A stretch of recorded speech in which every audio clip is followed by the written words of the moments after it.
Sorry, I lost my spot here. Okay, we're up to Jaya Dharma Dasi Khyati Shir Purushottama Jati Kate Brahmanya Tirtha Suri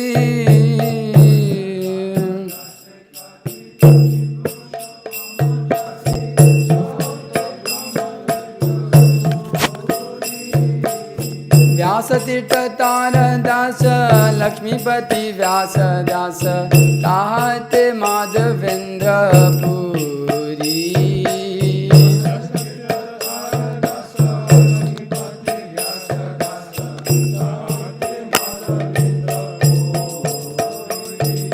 Madhavendra Puri Bara Sishavara Shri Ishvara Nityananda Shri Advaita Bhibhu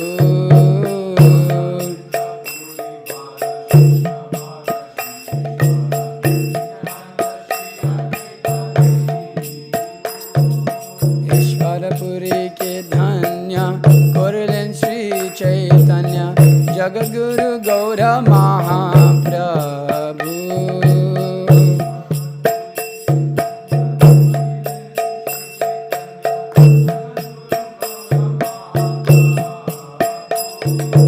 Mahaprabhu Shri Chaitanya Radha Krishna nahi anya Rupanuga jane rajivana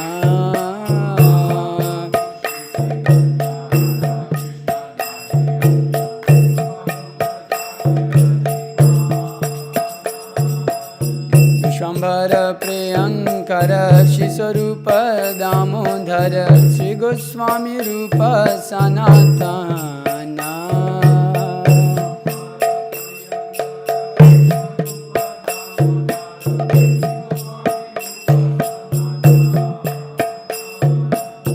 Rupa Priya Mahajana Jiva Raghunathana Tara Priya Kavi Krishna Dasa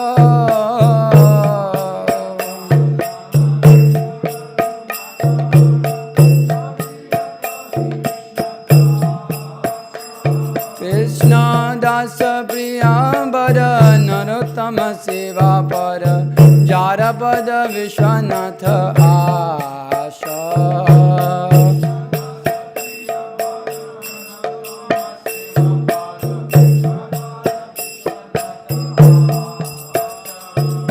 Vishwanatha Bhakta Satha Baladeva Jagannatha Tara Priya Shri Bhakti Vinoda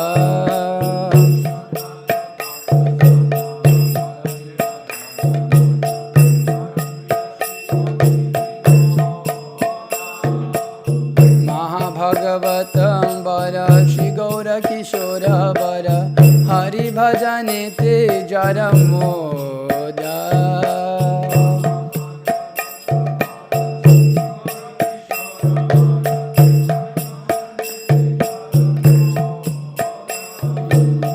Ihara Paramahansa Gauranga Nija Vangsha Tadhira Charana Mama Gati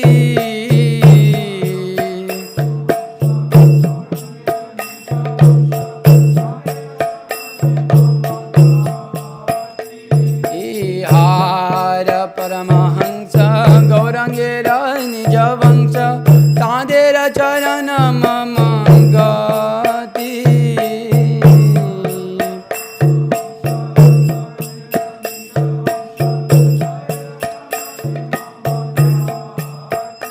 Ami Seva Udasina Namete Tridandi Dina Shri Bhaktisiddhanta Sarasvati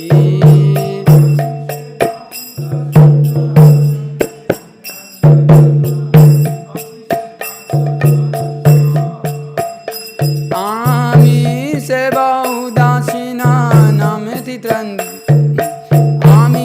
bahudasina namete tridandi dina Shri Bhaktisiddhanta Sarasvati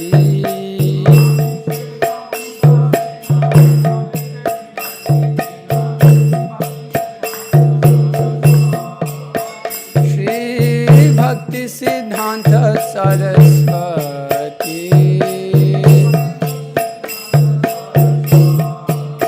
Shri Bhaktisiddhanta Sarasvati.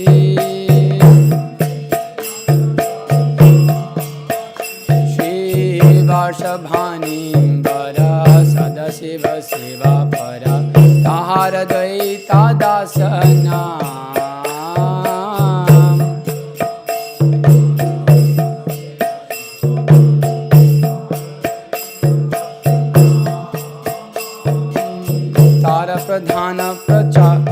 तारा प्रधान प्रचारको श्री भक्ति वेदांत नामो पतित जने ते दोया धाम।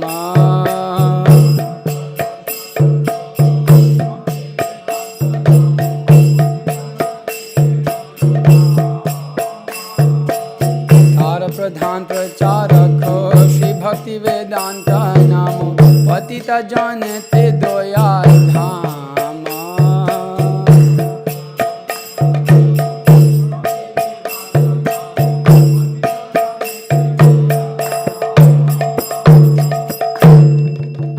Saraswati Thakur Srila Prabhupada ki jai. Jai Om Vishnu Pada Brahman Japai Kachai.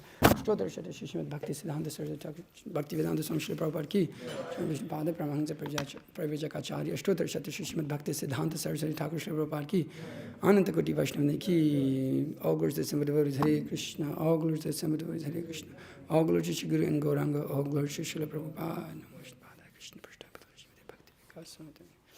Om Gyan Timarindasya Gyananjana Shalakaya Chakshurumnitamena Tasmai Shri Guru Nama Shri Chaitanya Manavishtam Stapitamena Putale Swayam Rupam Kadamayam Dadati Sopadanga Bandeham Shri Guru Shiyata Patakabalam Shri Guru Vaishnavansha Shri Rupam Sagrajatam Sagana Ragnatan Vitam Tam Sajivam Sadvaitam Savaditam Parijana Sahitam Krishna Chaitanya Devam Shri Radha Krishna Padam Sagana Lalita Shri Vajakan Vitamisha He Krishna Karunasindhi Dinavanda Jagatpate Gopesha Gopika Kanta Radha Kanta Namasati Tapta Kanchana Gaurangi Radhe Vrindavani Shri Vishavani Sudiri Pranamami Hari Priya Vanchakalpatarivesha Kripa Sindhubhya Vicha Patitanam Pavnibhyo Vaishnavbhyo Namo Namo Namo Vishnu Padaya Krishna Prashthabhutale Srimate Bhakti Vikasa Swamiti Namo Vishnu Padaya Krishna Prashthabhutale Srimate Bhakti Vedanta Swamiti Namane Namaste Sarasvati Devi Gauravani Pracharini Nirvisesa Shunyavadi Paschatya Dishatarini Namo Vishnu Padaya Krishna Prasthaya Bhutale Srimate Bhaktisiddhanta Saraswati Dinamine Shri Varshabhani Videvi Daityaya Kripabdhaye Krishna Sambandha Vijnana Daine Prabhave Namah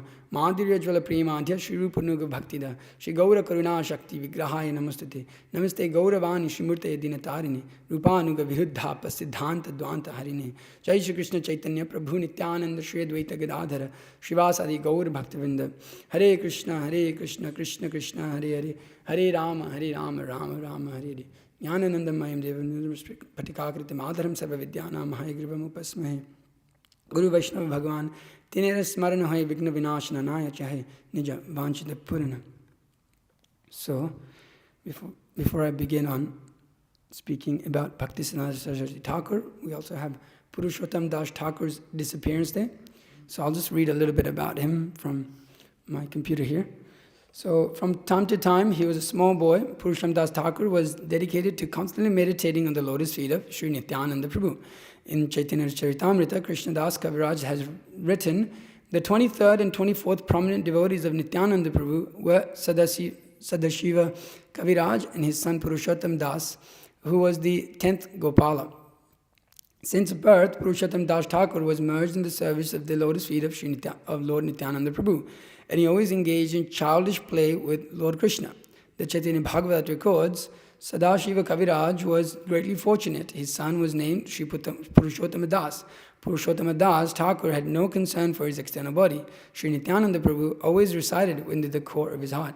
Sri Bhaktivedanta Swami writes, Sadashiva Kaviraj and Nagara Purushottama, who were father and son, are described in Chaitanya Bhagavat as Mahabhagyavan, greatly fortunate. They belonged to the Vaidya caste of physicians. The Gaura Ganadesha Deepika, verse 156, says that Chandravali, most beloved Gopi of Krishna, later took birth as Sadashiva Kaviraj and was a great devotee of Lord Chaitanya Mahaprabhu.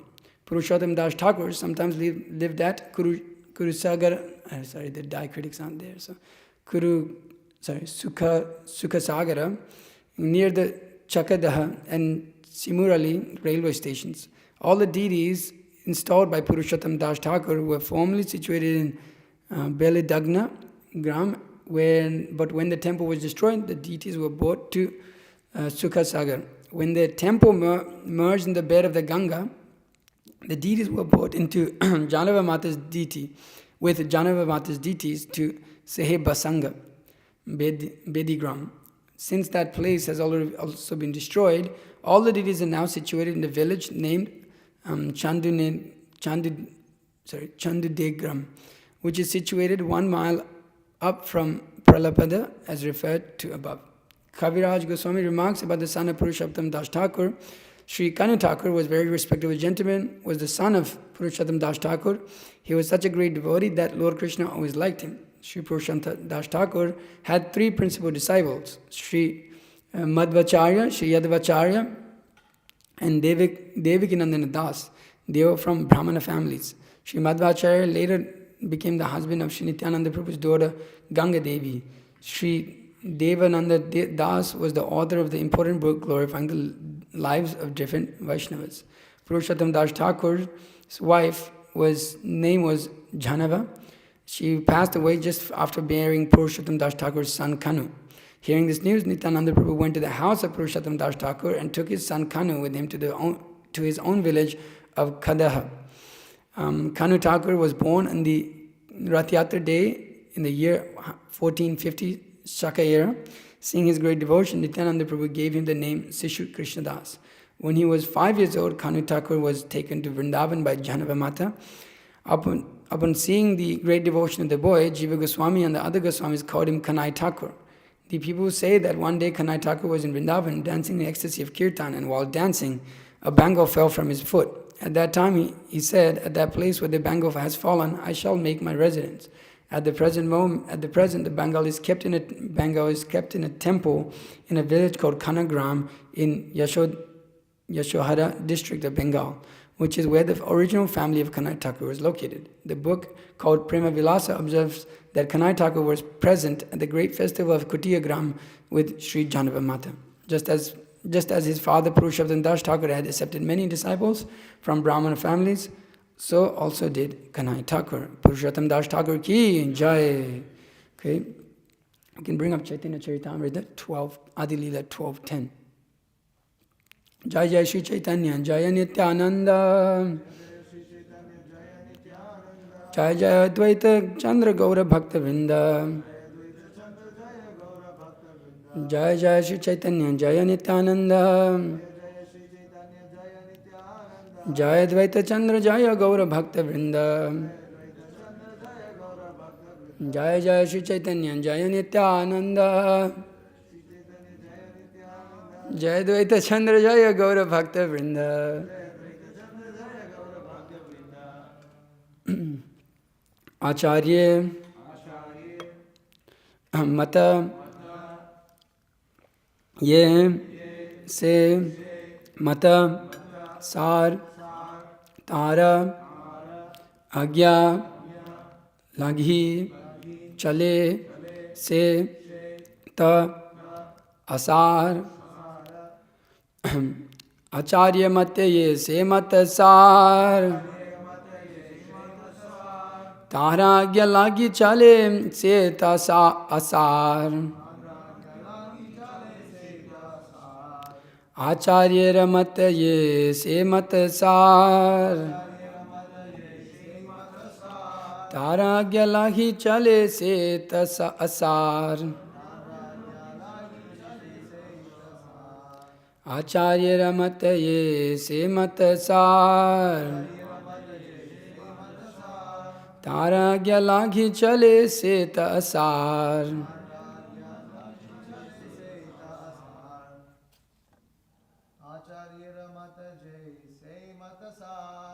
Acharya Ramata Se Mata Sar Tara Agya Laghi Chale Se Ta Asar.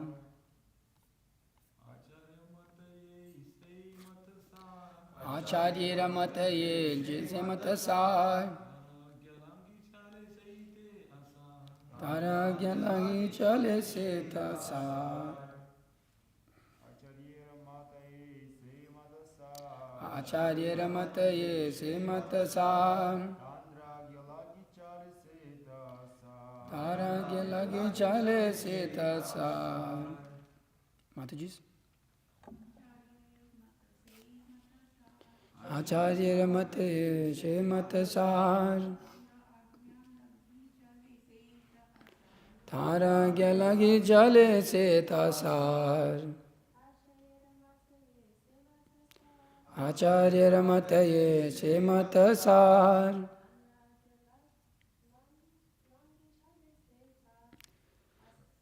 Tara gyalagi jale se tasar. Acharya of the spiritual master, Advaita Prabhu, Mata, opinion. Ye, what is? Say that. Mata, opinion. Sar, active principle. Tara, his. Agnya, order. Laghi, transgressing. Chale, becomes. Say that. The, however. Asar, useless. Translation and purport by His Divine Grace, A.C. Bhaktivedanta Swami Srila Prabhupada Ki Jai. The order of the spiritual master is the active principle in spiritual life. Anyone who disobeys the orders of the spiritual master immediately becomes useless. Purport. Here is the opinions of Srila Krishnadas Kaviraj Goswami. Persons who strictly follow the orders of the spiritual master are useful in executing the will of the Supreme, whereas persons who deviate from the strict order of the spiritual master are useless. Going on to 12:11, next one. So I'll just read the translation here. There is no need to lament to names those who are useless. I have mentioned them only to distinguish them from the useful devotees. Paddy is mixed with straw at first, and one must fan it to separate the paddy from the straw. Purport. The example given by Krishnadas Kaviraj Goswami is very appropriate. In the case of the Gaudiya Math members, one can apply a similar process. There are many disciples of Bhaktisiddhanta Sarasvati Thakur, but to judge who is actually his disciple, to divide the useful from the useless, one must measure the activities of such disciples in executing the will of the spiritual master. Bhaktisiddhanta Sarasvati Thakur tried his best to spread the cult of Sri Chaitanya Mahaprabhu to countries outside India. When he was present, he patronized the disciple to go outside India to preach the cult of Sri Chaitanya Mahaprabhu. But they were unsuccessful because within their minds they were not actually serious about preaching his cult in foreign countries. They simply wanted to take credit for having gone to foreign lands and utilize this recognition in India by advertising themselves as repatriated preachers. Many Swamis have adopted this hypocritical means of preaching for the last 80 years or more. But no one could preach the real cult of Krishna consciousness all over the world. They merely came back to India falsely advertising that they had converted all the foreigners to the idea of Vedanta or Krishna consciousness. And then they collected funds in India and lived satisfied lives of material comfort. As one fans paddy to separate the real paddy from useless straw, by accepting the criterion recommended by Krishnadas Goswami, one can very easily understand who is a genuine world preacher and who is useless. So, today is the appearance day of Srila Bhaktisiddhanta Saraswati Thakur Srila Prabhupada. And as we've heard many times, Srila Bhaktisiddhanta Saraswati Thakur is a world-renowned preacher, revolutionary preacher. And what he did is unfathomable. It's on the level of what our own Srila Prabhupada did. It's when we understand the difficulties and the situation of the Gaudiya Vaishnava line at that moment in history, and we understand what it took to actually bring the line, the pure holy name back into this world as Bhaktivinoda Thakur did, then we can understand the caliber and the position of Bhaktisiddhanta Saraswati Thakur. That his position is very, very, very laudable. It is not ordinary at all. What he did is like sometimes it's seen, okay, India, okay, it must be easier to preach in India. must have been much easier than what Srila Prabhupada did in the West. But when you actually see his life, it wasn't much easier. You could say in some sense it was much more difficult. There was many more triumphs and tribulations that were involved in preaching in Bengal at the time. It was a very difficult state. This particular verse, I wanted to refer to here, that Acharya mati ye se Acharya mati ye se matasar tana agya lahi chale se tasar. That the order of the spiritual master is the active principle in spiritual life. That the order of the spiritual master, well, what is the order of the spiritual master? Is preach Krishna consciousness, become a pure devotee yourself, and follow in the footsteps of the great acharyas. So we can see that at every moment the line of the Gaudiya Vaishnava philosophy, or any time anybody speaks truth, is generally attacked. Or the character of that person is attacked, or the statements of that person is attacked, as we had the recent experience in a university program in which we were confronted with a controversial statement. What's considered a controversial statement, anything will be considered a controversial statement in time.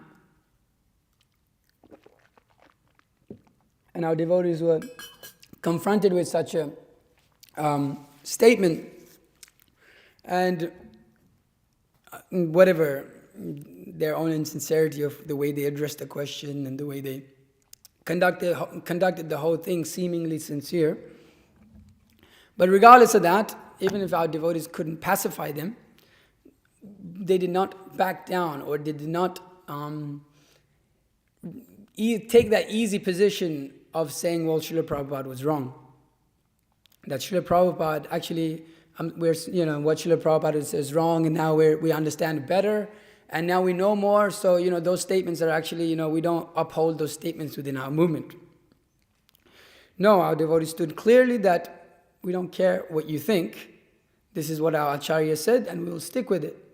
Whether we're right now in our position as wherever we may be in our Krishna consciousness, in the philosophy we're practicing, or the level we know at, they may not have been able to exactly pacify them, and maybe you can't pacify them at all. Maybe it's not even possible, because they themselves have come in with the predisposition that I'm not going to be satisfied with whatever they say, regardless of the situation being that whatever they were claiming in no shape or form was true at all. That we held the position of our Acharya to be completely perfect. That we will never retract or change our opinions based on the mass populace's opinions. Whatever they may think is right, we will never conform to that. Whatever the Acharya speaks, we accept to be the total. That is being said here, the opinion of the Acharya, the Mata Je Se Matasar, that is our opinion. We have no other opinion. The orders and the opinions of the Acharya is our opinion. So it is you could say, a bold outlook, or a bold position to take, that we will defend, or we will always be sheltered under the lotus feet of the Acharya, no matter what is being said. We will always defend ourselves. So Srila Bhaktisiddhanta Sarasvati Thakur appreciated such disciples who did not hedge or compromise in their philosophy, in their following of the parampara, in their dedication to their own guru. So he stated that the public may not like our message, yet it is incumbent upon us to state the truth. It is our responsibility to strongly refute ideologies opposed to Vaishnava Dharma.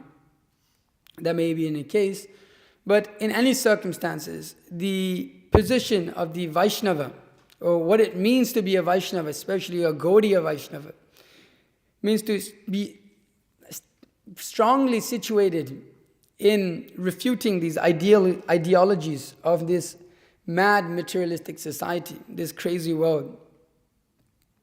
So people may think in this way, that as Srila Bhaktisiddhanta Saraswati Thakur would quote, if to carry out the command of the Vaishnava Guru, I have to be arrogant or brutish or suffer eternal perdition, I am prepared to welcome such eternal damnation and even assign a contract to that effect. I will not listen to the words of malicious persons in lieu of the command of Sri Gurudev. I will dissipate with indomitable courage and in conviction the currents of the thought of the rest of the world, relying on the strength derived from the lotus feet of Sri Gurudev. I confess to this arrogance. So Srila Prabhupada similarly said the same thing. No compromise. Ramakrishna, avatars, yogis, everyone was an enemy to my Guru Maharaj. He would never compromise. Some God brothers complained that this preaching was a chopping technique and he would not be successful. But we have seen that those who criticized fell down. So the force, the method of force, that which was completely not traditionally seen as a sadhu, the chopping technique, it was very much criticized. The arrogance of Bhaktisiddhanta, the ability or the stance that he took in not backing down at all. He actually, instead of backing down, he gained enthusiasm in proportion to the ferocity of opposition, and considered that that his efforts were taking effect. When there was more opposition, as Srila Prabhupada showed by his example also, say, fight now more. Fight. Now you have taken effect. Now you're actually giving the real truth. Now we shall fight. And we shall continue fighting, as we see. As when you read Srila, as my spiritual master is surprised when people say that we are reading Bhaktisiddhanta Vaibhav and realizing that Srila Prabhupada is exactly the same as Srila Bhaktisiddhanta Saraswati Thakur. And what did you think? What did you think it was going to be? That he's an acharya and he's coming and he's giving Krishna consciousness. You thought it was going to be something different. But because we're not recognized in or established in understanding parampara jano bhalo mati, we don't understand the line of parampara. We think differently of Srila Prabhupada to Bhaktisiddhanta. Often Srila Prabhupada is portrayed as some compassion, and that's like of course that's there, but the personality of Srila Prabhupada being the emblem of truth, in which he did not back down at all. He fought in the same way that Srila Bhaktisiddhanta Saraswati Thakur did against all misconceptions and against everything that was going against the Vaishnava Dharma is not emphasized. So we get this lackadaisical, nice Krishna consciousness where you shouldn't criticize everyone or anyone, and whatever Srila Prabhupada says that was not PC, politically correct. Now we can disregard those. So we don't understand the parampara. So then we get so many weird conceptions of who Srila Prabhupada is. So many funny ideas of the position of Srila Prabhupada and what he preached and what his mood and mission was, because we don't understand Bhaktisiddhanta, we don't understand Bhakti Vinod, we don't understand the Bhakti Vinod Dhara, that line of Srila Bhaktisiddhanta Saraswati Thakur, the line of Bhakti Vinod. So the line of the Bhakti Vinod Dhara will never apologize or retract the words of their acharyas. We will boldly declare, let the whole world go to hell. Let them send us to hell. But we will never go against Bhaktisiddhanta.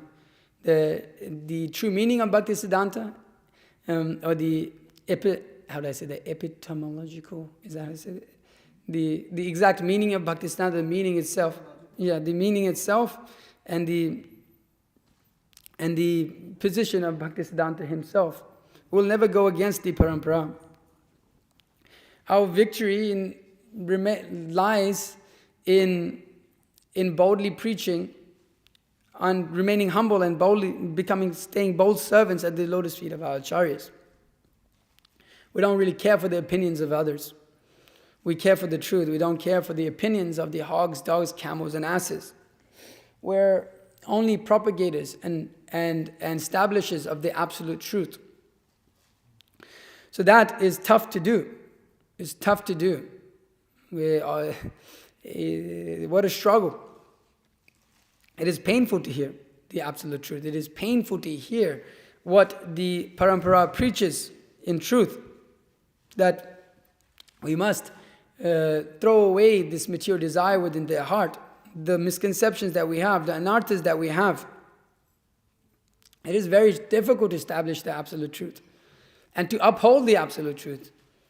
So it's easy to conform to the modern ideas and say, well, if we shift it like this, and if we say, well, Prabhupada was wrong, well, if we say Prabhupada grew up in some British education, and Prabhupada didn't know so much, and now we know more, and so that knowledge that Srila Prabhupada gave is outdated, and we know better now, that we may be able to gain more people, that by preaching the absolute truth, by giving this knowledge, people will not appreciate you. That by being very strong, being very bold, being very cutting, the chopping method, that you'll not be able to gain people. You'll not be able to, you'll get so many more followers if you just said that Srila Prabhupada was wrong. But we do not care for such things. As Bhaktisiddhanta Sarasvati Thakur say, Bhakti Vinoda Dhara Kakana Ruddha Hoibena. That the line of the Bhakti Vinod Thakur, the pure line, the line that flows from Bhakti Vinod Thakur will never be stopped. That line is pure. That line is forceful. That line is bold. It's cutting. It cuts through this material energy. Nothing can stop that flow of purity. So, we should not take the opinions of the mass people. As Srila Bhaktisiddhanta Saraswati Thakur would say, we do not want to please the Janata, we want to please Janardana. We are here to please the Supreme Personality of Godhead. We have nothing to do with gaining followers in this world. We have nothing to do with trying to gain followers. We are here. The line of this parampara is here to establish the absolute truth. But it is very hard. It's seemingly impossible, difficult.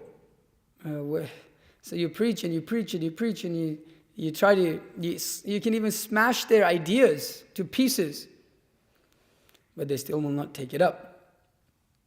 If you haven't noticed in the Krishna consciousness movement, or if you've been in the field of preaching, how difficult it is to convince someone of the nature of this material world, the madness and the craziness and the absolute insanity that they live in. You have to convince them of that. They don't even understand it. And then on top of that, that's not enough, obviously. Then you have to convince them of the position of the jiva in relationship with the Supreme Personality of Godhead. It's very difficult to do. Not many will like it, because they have to conform to so many ideas, like Navin Hoda Prabhu was saying yesterday, that as soon as you start talking about absolute, then everybody is fried out. As the cases was when there was this, with Srila Prabhupada's disciples, when they went to this meeting of interfaith, as soon as they said, now you're discussing so many relative truths, let us now discuss the absolute truth. They said, no, how offensive. How offensive. So nobody wants to take up, people do not want to take up absolute truth. They don't like to hear. They don't want to hear. So it could be easier. It's easier to just say, okay, forget it. Let's shift this way. Let's allow so many things. Let's allow people to, follow just the 3 of the regulative principles, and it's okay. Let them get initiated. Let them, as long as they chant, it is okay. Why do we have to speak against so many things? Why do we have to let them just become devotees? Let us have so many people. Look how many devotees we have. Look how many people we have. So wonderful.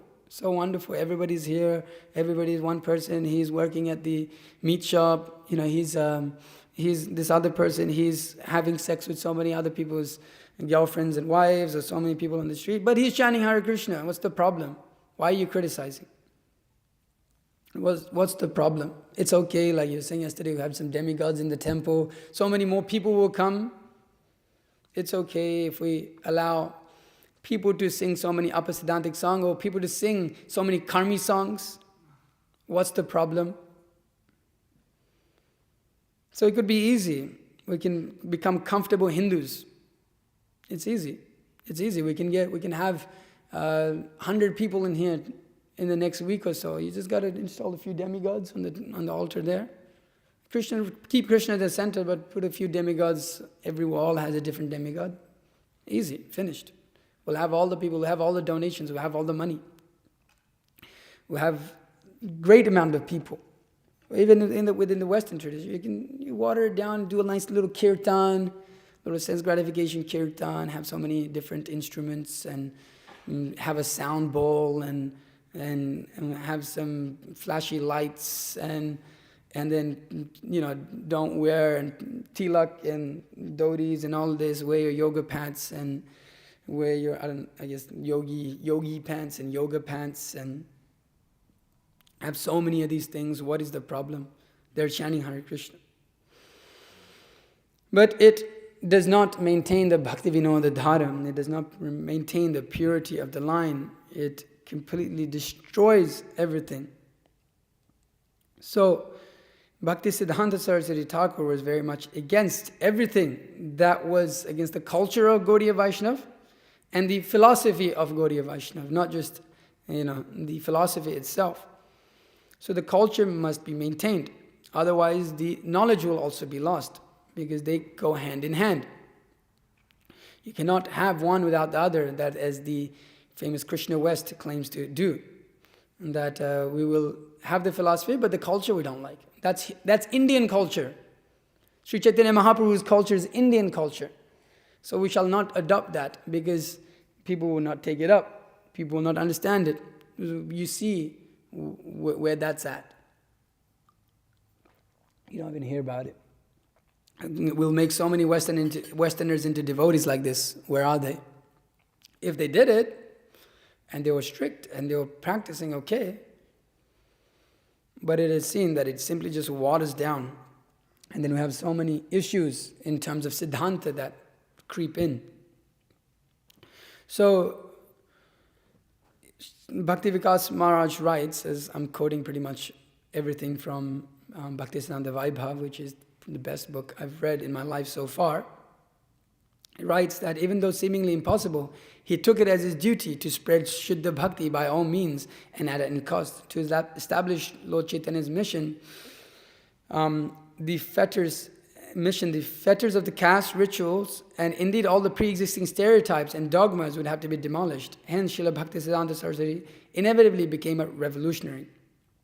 So he had to destroy so many different apasiddhantic philosophies, traditions, caste, rituals, all of these things that were existing within Bengal were difficult. They had, as Bhakti Vikas Maharaj had a chokehold on the Hinduism of India, that pretty much the Brahmanas and the Jat Gosais had everything on chokehold. You couldn't freely distribute it, you couldn't come to the stand-up of a Brahmana, and they very much despised, as I'll read on here. I don't know, what time do I still have to finish at 8:30 today, or no? Okay.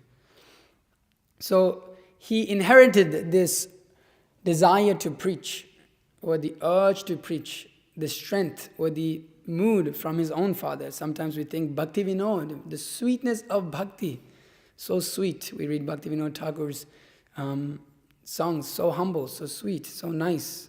That is the sweetness of Bhakti. Bhaktisiddhanta is very, very, very cutting. But actually, it's not true. Bhakti Vinod Thakur was the same. Bhakti Vinod Thakur was exactly the same. What did he say? He said to his own son, Bhaktisiddhanta Saraswati Thakur, worldly people who are proud of their aristocratic birth cannot attain to actual aristocracy. Therefore, they attack pure Vaishnavas, claiming that they have taken births in low-class families because of their sins. Thus, they commit offenses. The means to rectify this situation is to institute Daiva Varnashram Dharma. You have started to do that. This is a letter to Bhaktisiddhanta. Know it to be a real service to Vaishnavas. Now he writes, due to the lack of Shuddha Bhaktisiddhanta Prachar, all manner of womanish bad theories and instructions are being called devotion by pseudo-sampradayas such as Sahajas and Ativadis. Always crush these anti-devotional conceptions by Bhaktisiddhanta Prachar and proper achar. Very important point. And always crush these different pseudo-siddhantas, pseudo-theories, womanish bad theories. By doing what? By Bhaktisiddhanta Prachar, by preaching the pure message of bhakti and proper achar, by your behavior. The two go hand in hand. You cannot have Bhaktisiddhanta without the achar, Bhaktisiddhanta Prachar without the achar. So those both must be there. So Srila Bhaktivinoda Thakur instilled this mood and this mood of fighting, as Srila Bhaktisiddhanta Sarasvati Thakur termed, preaching means fighting. As Srila Prabhupada also did the same. That Bhaktisiddhanta Sarasvati Thakur was a deeply learned personality. I mean, he was Siddhanta Saraswati, given the name because he was seen by his teachers of astrology that he was greatly learned. So he was given that name, Siddhanta Saraswati, and later termed Bhaktisiddhanta Saraswati. He specifically made it his mission to obviously fulfill the desire of Bhakti Vinod Thakur. He became a well-known scholar in debate. In his early days, he specifically targeted, I think this is in his situation in where he's even just doing the Shatanama Yajna, Shatakoti Nama Yajna, where he's chanting 1 billion names. He would target the Smartha Brahmanas and the Jat Gosais. They were maintaining the idea that only people of Brahmana families and of the Jat Gosais could become Brahmanas or Gurus, that nobody else could be Gurus. So the position of Bhaktivinoda Thakur, the position of Bhaktisiddhanta, the position of so many great personalities within the line of Srila, with the line of Gaudiya Vaishnavas were, they were undermining that principle. It was going on, but there was never a direct attack from the Gaudiya Vaishnava tradition against the Brahminical lines. As we see that Bhaktisiddhanta, he started to unsettle them. He started to question them, something that nobody had ever done. Nobody would dare to question the Brahmanas and Jat Gosais. They had a chokehold for the means of their livelihood. They weren't given the philosophy and the proper position of Sri Chaitanya Mahaprabhu. They were simply using it as their ancestral businesses of cheating. It was just a simple system of cheating. So when Bhaktisiddhanta Saraswati Thakur started to strongly speak against such people, they were agitated, they were disturbed, because now you're disturbing our business. So they came together and they compiled all of these arguments against why lower caste people cannot be Brahmanas and how Vaishnavas are lower. And so they particularly attacked different situations. They attacked Raghunath Das Goswami, saying that, well, Sri Chaitanya Mahaprabhu gave him a Govardhan Shila because he wasn't qualified to worship a Shalagram Shila, because he was a Shudra. And then they also attacked many other things, saying that worship of Govardhan has no Shastriya basis. Only the injunctions of Hari Bhakti Vilas do not go, you can only accept the injunctions of Hari Bhakti Vilas as long as they don't go against Smriti. So they attacked so many different core understandings of the Gaudiya Vaishnava philosophy. So there were other Vaishnavas there too, of the Shyamananda line, and a few others were there, specifically the Shyamananda line, and there was still strong parampara going on amongst even the crazy situation of Bengal, in which Vaishnavas were considered amongst the low classes of society. It was offensive to call people who were Vaishnava. If you wanted to say a degraded name, you would say, oh, that's a Vaishnava. So that was a position.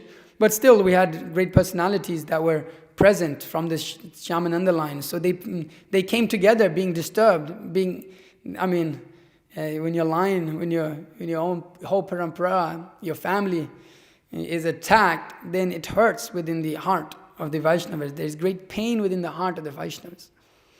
And so they came together and and formed Dharma Samrakshini Sabha, which means that the assembly of protectors of Gaudiya Vaishnavas. That there was an assembly that came together. And Bhaktivinoda Thakur, being recognized as the Gaudiya Acharya, was meant to be the main speaker in this assembly. But by that time, Bhaktivinoda Thakur was performing the pastime of becoming completely bedridden. He had rheumatism. Is explained that generally you just can't move. There's so much pain in the body when your body starts to exhibit such things. It's just every joint in your body hurts and your whole body is completely bedridden. So he could not be present. And so Sripad Tirtha Maharaj, who was a disciple of Bhaktivinoda Thakur, cried out, is there no one in the Vaishnava world who can reply to these people? And by presenting scripture evidence and logic, put a stop to their lowly activities. There was a cry. There was a cry for help from the community of Vaishnavas. Where is that personality who can help us? And so Siddhanta Sarasvati, Jai Shri, he stood up to such a challenge in his youth. He's pretty young. He's the youngest amongst all of this assembly of Vaishnavas.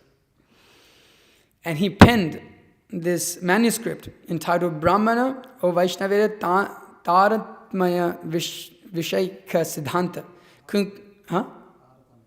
Taratmaya. That conclusions concerning the comparison of Brahmanas and Vaishnavas.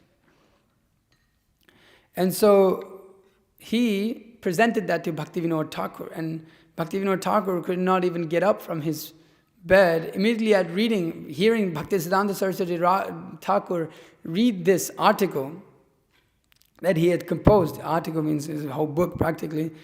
This essay. He immediately sat up. And he said, "You shall become victorious." He said that by such arguments, the darkness of the Smarta doctrine would soon dissipate. He said, you will be undefeated everywhere in the present Vaishnava Siddhanta. If, in propagating the straightforward, unbiased truth, the entire anti-devotional, misguided, self-interested community unites to attack you, still no one will be able to muzzle your fearless voice. Never desist from preaching the truth. Bhaktisiddhanta Saraswati Thakur told him. And so they came together for this 3-day of arguing back and forward between the Gaudiya Vaishnavas and the Smartas and the Jat Gosais. They all came. Even people that were uninvited came to see this, because it would never be, practically they could not be attacked. The Brahmanas, who would dare to attack them? But Bhaktisiddhanta Saraswati Thakur directly attacked their reputation. That was seen as so highly. He challenged them to prove their purity of their descent, on which they claimed superiority. And after 3 days, he was deemed champion. And he was declared by Madhusudana Goswami, who is of the Shyamananda line. He said that Bhaktisiddhanta Saraswati Thakur is an avatar of Shukadeva Goswami. He deemed him as that. That was the great position of Bhaktisiddhanta Saraswati Thakur. And everybody rushed to touch his feet after the winning. There was a great uproar, there was a great happiness. That, wow, this is unfathomable, that such a personality has come and destroyed this hundreds of years of the chokehold of the Brahmanas and the Jat Gosais, and given the Gaudiya Vaishnav lineage a proper name. So everybody rushed to touch his feet, and the gods took him, washed his feet, and distributed all of the water to all of the people. Everybody was in ecstasy, pure love of Godhead. The water that has washed the feet of the pure devotee was spread throughout widely. The great jubilance, a festival of washing the feet of the great Vaishnava. So they were stunned. And so they didn't stop there. It's all cute and nice, Bhaktisiddhanta was a great scholar or whatever. But as soon as the attack came, then they realized, this is not an ordinary personality. So they attacked more. Now they attacked the position of Sri Chaitanya Mahaprabhu directly. Say, he's not an avatar. He's not the Supreme Personality of Godhead. This is a false claim. Brahmanas, they attacked that position. But Siddhanta Saraswati Thakur, again, quoting the Upanishad, Tantras, Puranas, he established the supremacy of Lord Chaitanya. And hearing of such thing, actually Gaur Kishore Das Babaji was present in the assembly when that argument was going on, was extremely pleased. Gaur Kishore Das Babaji, who is the spiritual master of Siddhanta Saraswati Thakur. So he was, Bhaktisiddhanta Saraswati Thakur was doing unfathomable things in his life, that this was only the beginning. But he began, and soon as he was beginning his preaching, actually Bhaktivinoda Thakur, and in the next year after year, basically Bhaktivinoda Thakur leaves the planet, and then the year after, 16 months later, Gaur Kishore Das Babaji also leaves the planet, in which Bhaktisiddhanta Saraswati Thakur becomes despondent. He becomes disappointed, hopeless, in suffering the absence of his well-wishers, of his gurus, of his father. We can see even in our own lives, when we're trying to preach the mission of Sri Chaitanya Mahaprabhu, or when we're trying to become strong in preaching the mission of Sri Chaitanya Mahaprabhu, when we lose certain devotees, when we lose the leaders of our movement, it becomes very difficult to go on. It becomes confusing, it becomes disappointing how to understand. So similarly, Siddhanta Saraswati Thakur exhibited the pastimes of becoming very disappointed, hopeless. He stopped preaching. He completely desisted. He desisted from speaking Harikatha. He resolved to keep humbled and desisted from speaking Harikatha to others. He even stopped working on his writing. He says, what is the point? Who will hear? I'm writing, I'm preaching. Who will be able to? Who will I show my articles and books to? Who will take pleasure in my writings and encourage me to continue? Who will take pleasure in hearing about the preaching work and the increased splendor of the Dham at our service and our service to it?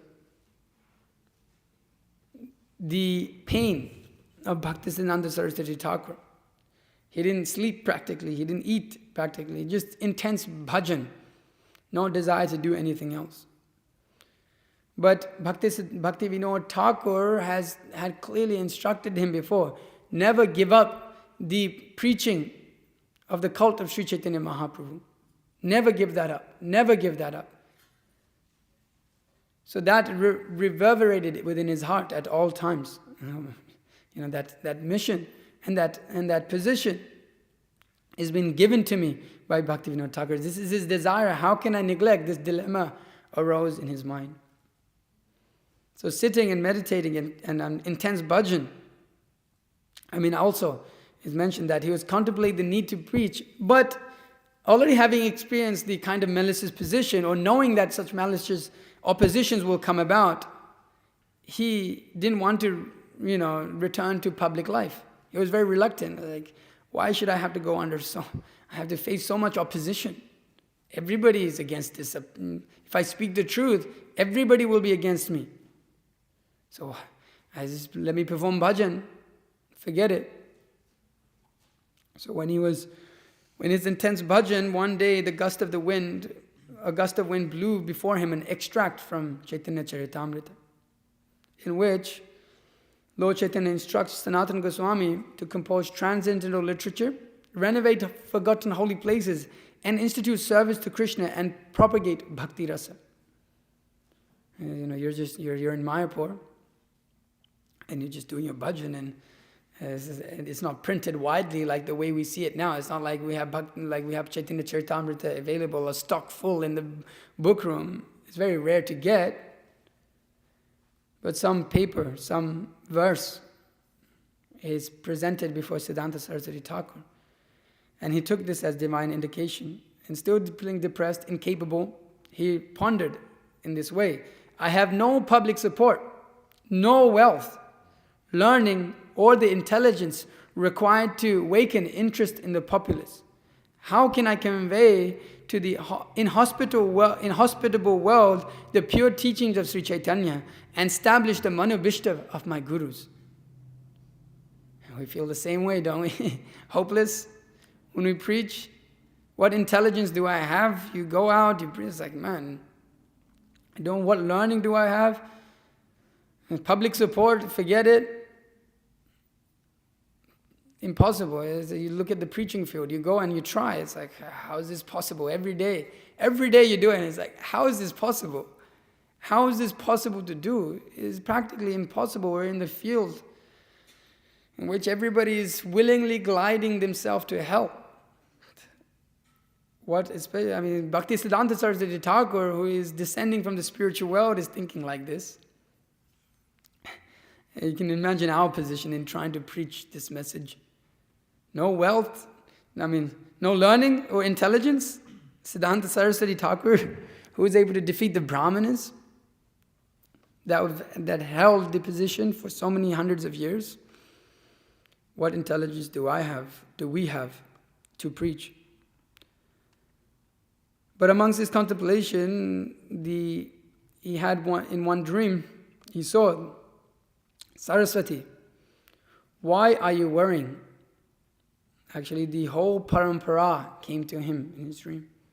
Bhaktivinoda Thakur, Sri Gaurkishore Das Babaji, Bhaktivinoda Thakur, all of the associates of Sri Chaitanya Mahaprabhu, the Panchatattva themselves, appeared to him and said, Sarasvati, why are you worrying? Begin the task of establishing Shuddha Bhakti. Distribute Gauravani universally. Expand service to Gaura Nam, Gaura Dham and Gaura Kam. With unbreached enthusiasm, broadcast Bhaktisiddhanta. We are eternally with you, ready to help. The support of unlimited people, immeasurable opulence, and boundless scholarship awaits the blessing to serve your mission. All will manifest when required. Come forward with full strength to distribute the message of Mahaprabhu's Prema Dharma throughout the globe. No worldly hindrance or meanness will be able to obstruct this undertaking of yours. We are forever with you. This is the position. The backing of the whole Guru Parampara, the Supreme Personality of Godhead Himself. They're urging him, go on. Boldly preach this message. Don't give in to this. You must do it. There's no other way that such people will become liberated. So seeing this, he became enthused. He became enlivened. He came back into public. He came back into the public with a renewed enthusiasm. Of course, he never loses that enthusiasm, but he showed that exhibition. He exhibited that. So he took sannyas, which is in itself controversial, how he took that sannyas. And he started openly criticizing beliefs and practices held by Hindus, by impersonalism, demigod worship. He went against everything with unflattering determination. He uninhibitedly, I can't read some of these words, cudgeled various misrepresentations of Vaishnava Dharma, business in the name of religion, casteism, atheism, Western cultural chauvinism, sensualism, posing as spirituality, and innumerable forms of opinionative and deviant philosophies, whatever fell short of pure devotion to Krishna. He directly attacked that. He went against everything. So although widespread, Vaishnava Dharma was enveloped by a thick fog of nescience, having become synonymous with artificial shows of ecstasy, mantras imparted for money, flesh-eating devotees, cheaters competing to be lauded as avatars, Siddha Pranali initiations for the asking and discrimination of the amorous pastimes of Sri Sri Radha Krishna, banded about like cheap market gossip. He went against all of these things. In this way, Prakata Sahaj had etiolated the movement of Lord Chaitanya into a foolish and immoral travesty of Vaishnava Dharma. Srila Saraswati Thakur had to reestablish a genuine parampara which had all but vanished. To purge the Gaudiya lineage of impurities, he publicly decried ecclesiastical and social conventions that were... I'm not going to say that. and social conventions that were suffocating Sri Chaitanya Mahaprabhu's Sampradaya. Animated with the heroic spirit of Hanuman in opposing Ravana, Srila Sarasvati Thakur committed himself to a lifetime of struggle against the beneficiaries of the rotten status quo. What happened as a result? Temples closed on him in Vrindavan, stones hurled at him in Navadvip, and constant vindictiveness and confrontations, even bids on his life. But he remained unshakably confident and never wavered in his resolve, knowing he could not be defeated because his message was being received from Guru, Sadhu, and Shastra.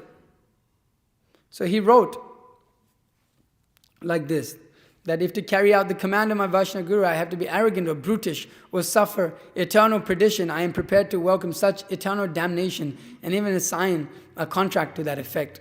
He did not care. Bhaktisiddhanta Saraswati Thakur was strong and completely unwavering in his position that he was preaching the absolute truth of Sri Chaitanya Mahaprabhu. And as he wrote, millions of materially motivated speakers will go to hell. But someday someone will realize the independent truth spoken forthrightly and be saved. It may take hundreds of lives or millions of years before someone will be able to comprehend this confidential reality. It is not possible to make one individual to do so without spending hundreds of gallons of blood. So gallons and gallons and gallons of blood is required in order to preach the absolute truth, because as soon as you start doing so, then everything will go against you. Everything. Because we are going everything against, that is not complete surrender to Krishna. But we shall not be shy in doing so. We shall not be compromising in doing so. Because we have the backing of the whole parampara. We have the backing of Guru, Sadhu and Shastra. So we should stay bold. We should not ever let anyone tell us otherwise. Only listening to the parampara. Stay humble at the lotus feet of this Guru parampara. But preach strongly and boldly. And be seen as arrogant is not a problem. So we should preach strongly. We should give this line. We should never, ever, ever, ever doubt the line of Sri Chaitanya Mahaprabhu, that Bhakti Vinoda Dhara. It will stay strong. Sometimes it may become hidden. Sometimes it may, just like when Srila Bhaktisiddhanta Saraswati Thakur left this world, so many jackals and so many other people that were materially motivated came to try to take that position. But as Srila Prabhupada says, it was seen that they all fell down. But that Bhakti Vinoda Dhara in one sense became hidden. And again it was manifest in the form of the Krishna consciousness movement in the hands of Srila Prabhupada. That who would have thought, Srila Prabhupada, who is just a householder, Kacha Grihastha, Pacha Grihastha, a rotten Grihastha, what will he do? But he took that message within the heart, that Bhakti Vinoda Dhara, that that flow of Bhakti Vinoda, Srila Prabhupada, he established that within his heart and in time manifested it to the whole world.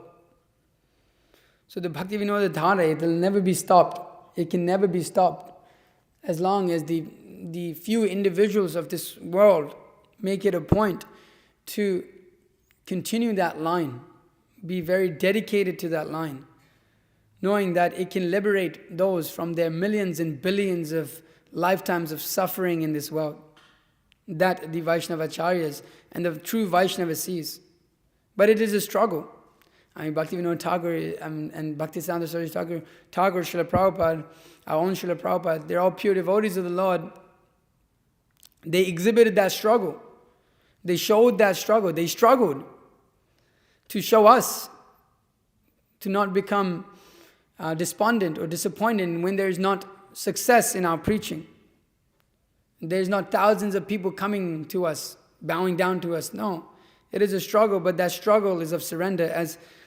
As I read here that Bhaktisiddhanta Saraswati Thakur, he made it his life principle to struggle.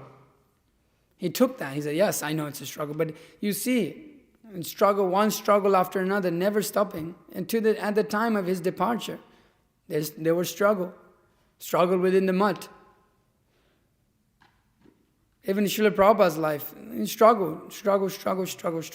struggle. Therefore he said, easygoing life and Krishna consciousness do not go well together, or they go ill together.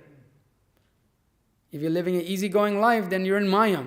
We should struggle for the parampara. We should constantly struggle and take great pride in that struggle. That yes, this struggle means that I am doing something for the parampara. This struggle means that I am trying to please Sri Chaitanya Mahaprabhu. You could argue in one sense it's even a little bit of more struggle for us, because we have to deal with our own desires, our own deviant desires, materially motivated desires, purify them. The acharyas, they're completely pure. That struggle. We have a little bit of an extra struggle, that we have so many lusty desires. Desire for name, fame, adoration, distinction within our hearts. When we're preaching, I can become a great personality. I can be known as a great personality. So there is struggle there, but by taking shelter of Bhaktisiddhanta, that all of that anarthas that are lying within the heart will be removed, as that is the nature of Bhaktisiddhanta. Rupanuga viruddha apasiddhanta dvanta harine. He uproots that apasiddhanta that is there within our hearts. So by the preaching mission, by becoming bold, as Krishna says in the Bhagavad Gita, declare it boldly, O Arjuna, that my devotees shall never perish. That Bhaktivinoda Thakur that says that one who declares this boldly, the person who declares this boldly, he shall become the Dharmatma. He shall come to the platform of the Ananya Bhak, complete surrender. So one who preaches this quote of Sri Chaitanya Mahaprabhu, he shall uproot all of this from within his heart, and in doing so, he shall also uproot everything, this viruddha apasiddhanta dvanta. He shall uproot this darkness of nations of this world. So many siddhantas, so many apasiddhantas that are there in this world also. They go hand in hand. By preaching, we will become purified ourselves. By trying to remain pure in our preaching, we ourselves will become purified. That Bhaktisiddhanta will become established, deeply established as an irrevocable fact within our heart. So the mission of preaching, we should take shelter of it. We should not shy away from it. We should struggle. We should see how to expand it more and more and more, and how to fight against the so many misconceptions that are there in society, not shying away from the truth. Yet, yes, not many people will join us. Yes, not many people will like us. People will despise us, maybe get some stones hurled at you. But we will remain humble servants at the lotus feet of the parampara. That is our only position. We don't care for the rest of it. That at the end of our life, as my own spiritual master said, that we can go to Srila Prabhupada, we can go to our own spiritual master and say, I have done something for you. That I tried to preach the pure message. I may not have been completely successful in that, but I did not deviate at all from the absolute truth. I did not give it any other room. And as Bhaktivinoda Thakur and as Gaur Kishore Das Babaji were satisfied by such a position of Bhaktisiddhanta Saraswati Thakur, the whole Guru Parampara will shower their blessings upon us by our straightforward, our adherence to the message of the pure line of Bhaktivinoda Adhara. So we should continue this. We should remember, we should read this Bhaktisiddhanta Vaibhav, understand Parampara Jana Bhalomati, who Bhakti Siddhanta is. You can by reading that, you also understand who Bhakti Vinod is. You also understand who Rupa Goswami is. Because they are all non-different. They all preach the same thing. So today is the appearance day of Bhaktisiddhanta Saraswati Thakur, the day in which the Gaudiya Vaishnava Sampradaya the light of the Gaudiya Vaishnava Sampradaya was again brought back into this world, which dissipated darkness. And Bhaktivedanta Swami, Srila Prabhupada, carried that out. And we see great personalities within this movement also carrying that out. And despised for it, the same thing that our own Srila Prabhupada preached against is being preached for. So there's great personalities within this movement also carrying the Bhakti Vinoda Dhara, the line. So we should recognize them. We should follow them. We should imbibe that mood. Don't be afraid.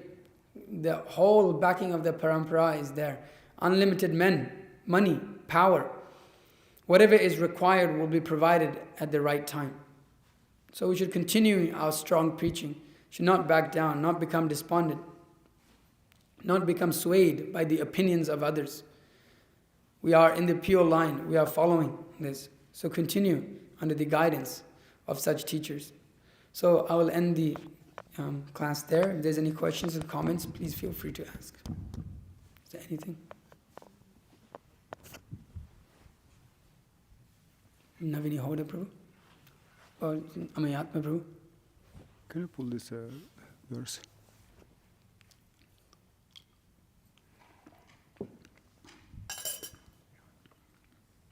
This Chaitanya Charitamrita.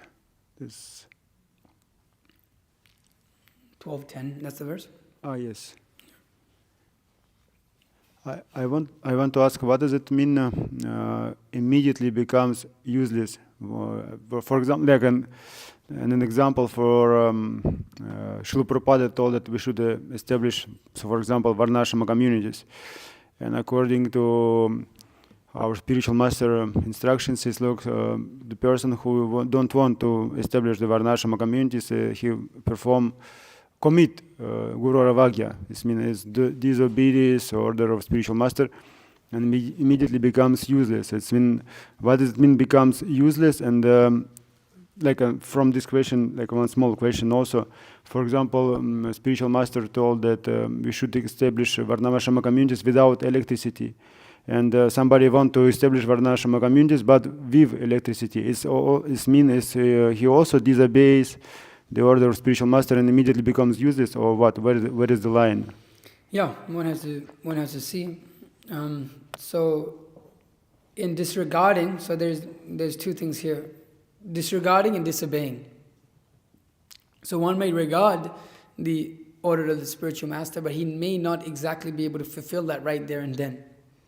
Instruction may be given, but he may not be able to immediately fulfill that instruction of the spiritual master. And so that may take shape in time. But he doesn't disregard it, but it is delayed. As Srila Prabhupada writes in one place that there may be delays, just like Srila Prabhupada was given the order to preach in the West, but it was delayed. To fulfill that instruction, it was delayed. That it happened, 40 years later. And so that instruction was delayed. And it's not that Srila Prabhupada, when he preached, he immediately came to the West. Although that was instruction that was given to him multiple times.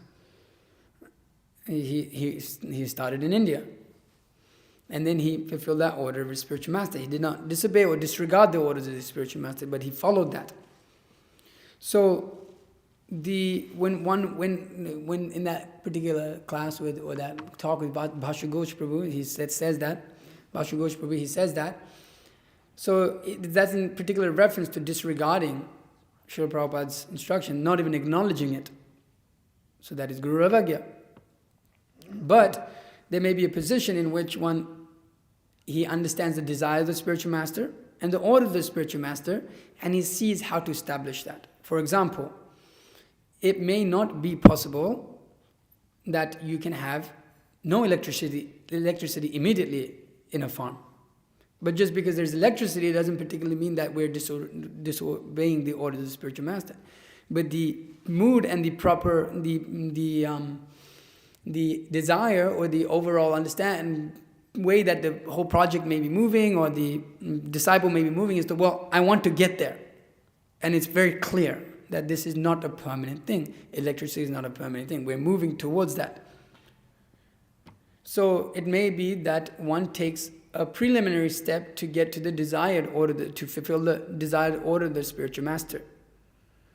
So that may be there. But if it is a hard line, if the spiritual master was very hard line, okay, I know electricity, and one establishes the Varnashram Dharma with electricity, then you have to also see, like even the idea of living such a lifestyle is even very difficult or difficult to establish. So is it fulfilling the purpose of Varnashram Dharma? The idea is that, well, electricity will throw us away from Varnashram. So is it able to be maintained? The principles that we're speaking about, just like Bhaktisiddhanta Sarasvati Thakur was told, don't go to Kolkata, don't go to the city, by his own spiritual master.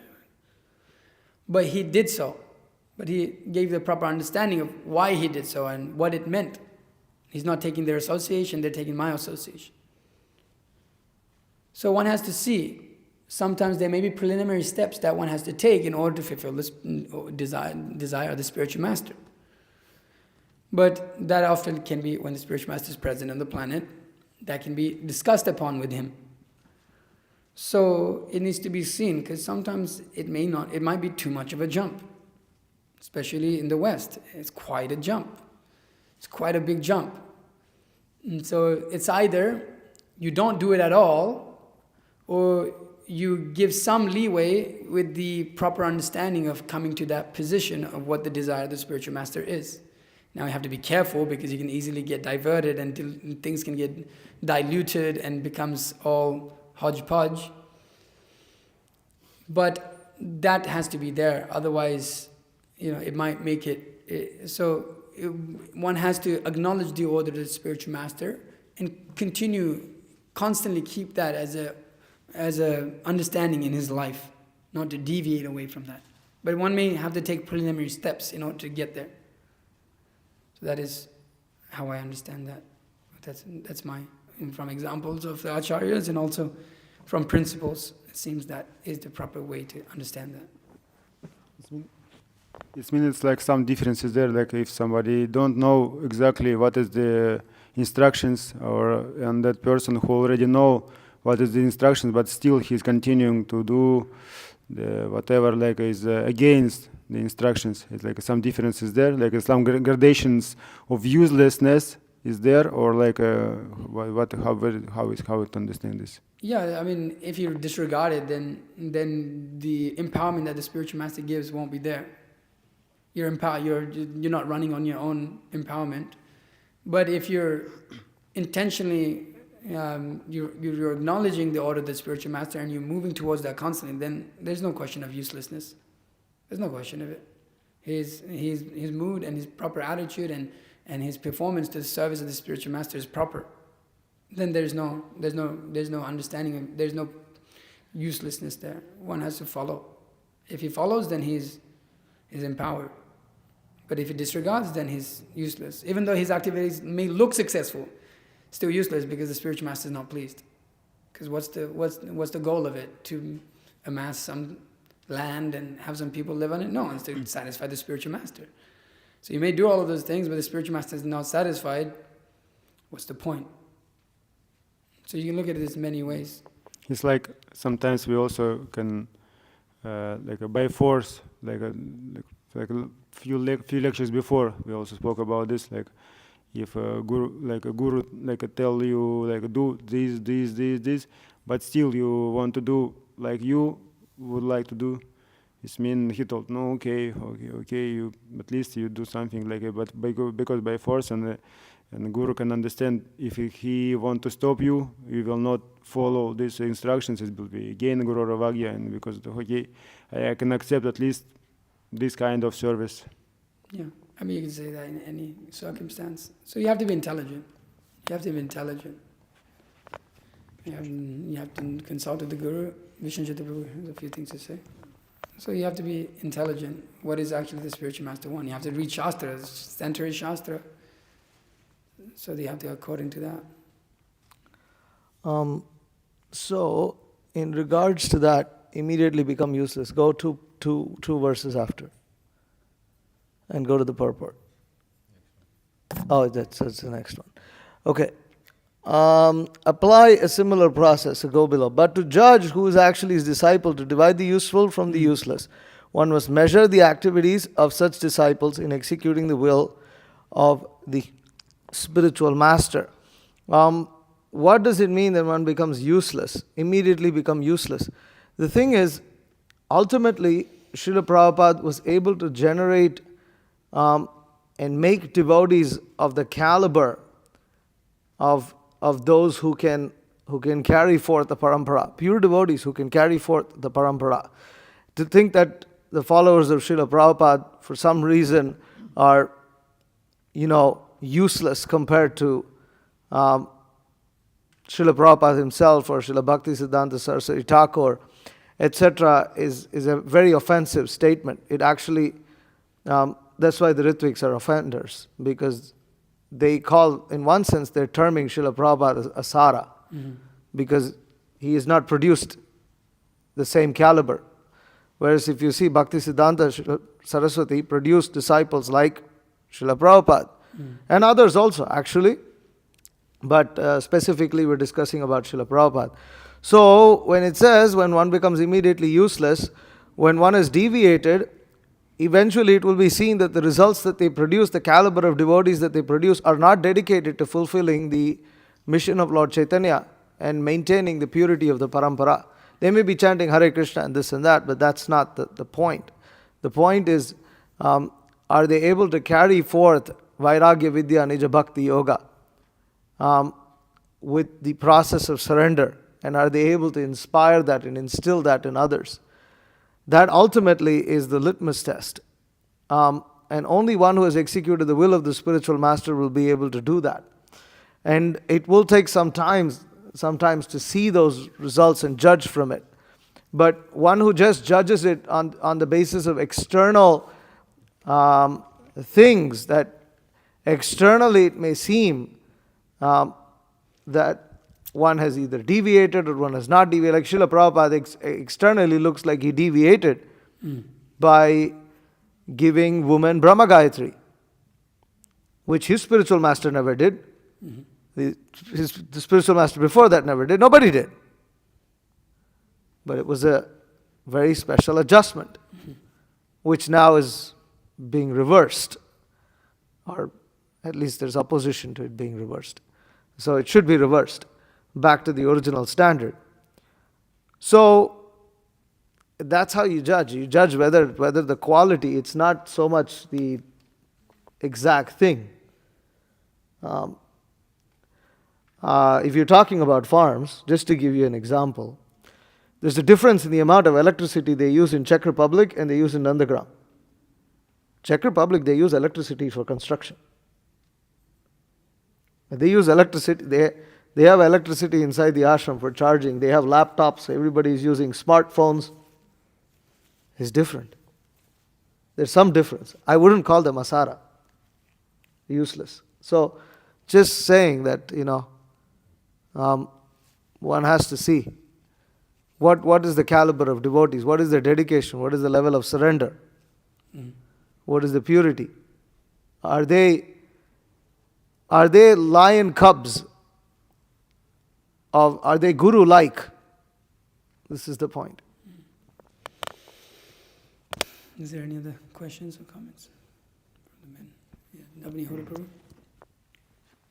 Yeah, you're speaking of opposition, Bhaktisiddhanta Saraswati Maharaj. So you see that, you say your tradition, there's different oppositions they have to face. Bhaktisiddhanta Thakur had to face the Sahajas, and Bhaktisiddhanta had to face the Smarta Brahmanas, and Srila Prabhupada, the atheists, but it seems like now the biggest problem in the Vaishnava culture is actually within the own movement itself. It's like civil war almost, So my question is, how can we, expect to push forward with the Krishna conscious movement if there's no unity on fundamental principles?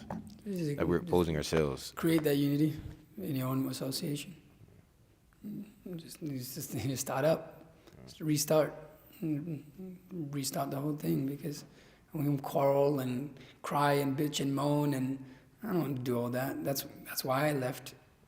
That's why I kind of decided I don't want to be within the walls of the ISKCON community.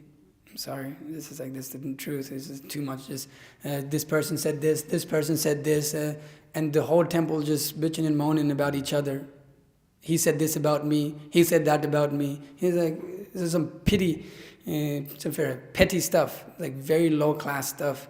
And while you're out distributing books, having a good time doing Harinam, and you come, and nobody gives that any regard, and they're too absorbed in their petty little.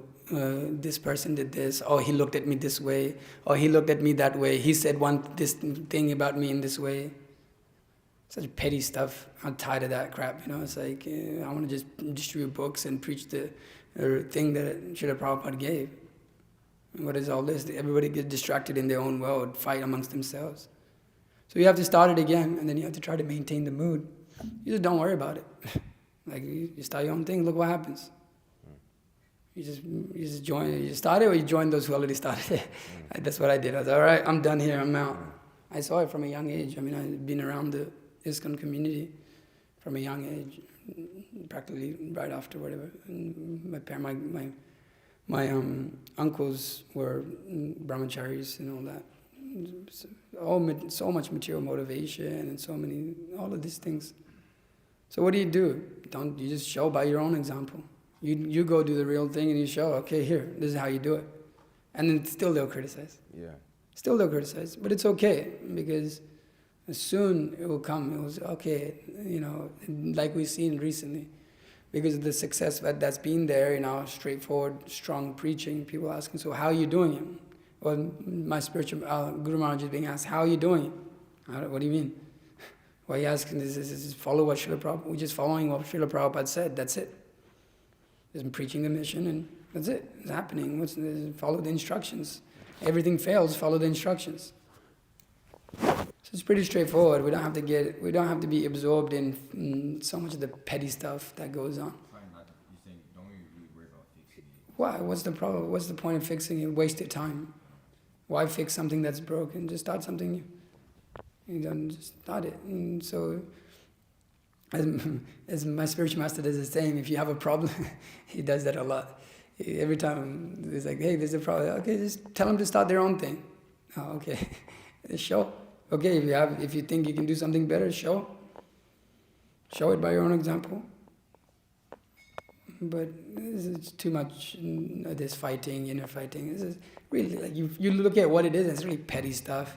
And then there's like bigger stuff, but it's all like against Siddhanta, and it's all like, really like, you don't want to be in the movement when you're like, in that kind of, that's like the mood and the mission that is going on. There is no mission, it's just, who can be the bigger dog in the temple. Okay, Mahut, super very good. Oh, sure. Hare Krishna. Hare Krishna. Hare Krishna. Prabhu, so, one thing also I was thinking is that in the Bal Bagai showdown, where Bhaktisiddhanta Sarasvati Thakur preached, one of the parties who's also supporting Bhaktisiddhanta Sarasvati Thakur was the Jat Gosais of Gopal Bhatta Goswami. Uh-huh. Yeah. They were actually the only sampradaya, or one of the very few temples who didn't close the doors on Bhaktisiddhanta Sarasvati Thakur and his followers, and allowed them to come in.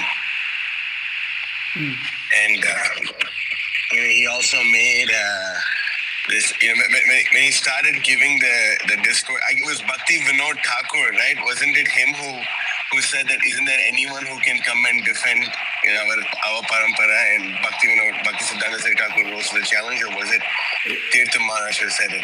The way it's written in that book, it seems like it was Tirtha Maharaj, because he organized the whole. Organized the whole thing, and he requested. He organized the whole thing, but when Bhakti Vinod Thakur, he was supposed to go. Wasn't it he who asked isn't there anyone who can defend our sampradaya?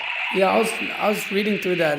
I got the impression that it was maybe Bhakti Tirtha Goswami Maharaj, but it could be Bhakti Vinod Thakur. I was confused a little bit, but I.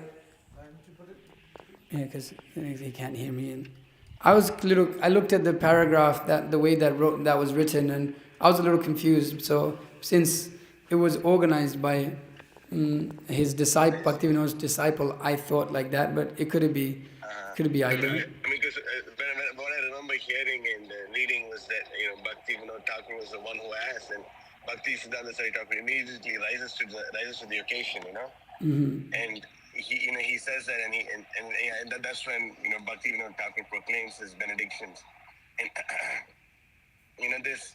I don't know if you have the time. I don't know how much time is there, but especially in regards to everyone thinking that Bhaktivinoda Thakur was all love, and Bhaktisiddhanta Sarasvati Thakur was a person who actually changed and had a spin on it. There's on page, if I'm not wrong, 223 of volume 2. There's this whole section about Bhakti Vinod Thakur speaking about how he thought yes, now the holy name is spread, everything is great, there's not an influence of Kali. Again, Kali has shown his face. In the very Gaudiya Vaishnava Sampradaya that he started preaching to and started ruining the preaching. And he says that Bhaktisiddhanta Thakur's method of presenting the absolute truth is actually the one which will be successful and which is what is needed. So there's a whole section of it in Bhakti. It's 2 pages anyway. I don't know if you have the time to read it or not, but anyway, you could if you have the time to read or at least glean over it. Maybe for the I can't read over it right now, but yeah. Huh? I can't read over it right now, but yeah. Okay. Yeah. All right. I'm sorry. I guess I'm a little back over the timing here. Yeah. But okay. Oh, it's 9:12. Okay. Yeah. Okay. Sorry about that. All right. So Jai, thank you. Hare Krishna. Hare Krishna. Is there anything from the Matajis? Any questions? No. Okay. All right. Bhaktisiddhanta Saraswati Thakur Srila Prabhupada ki jai.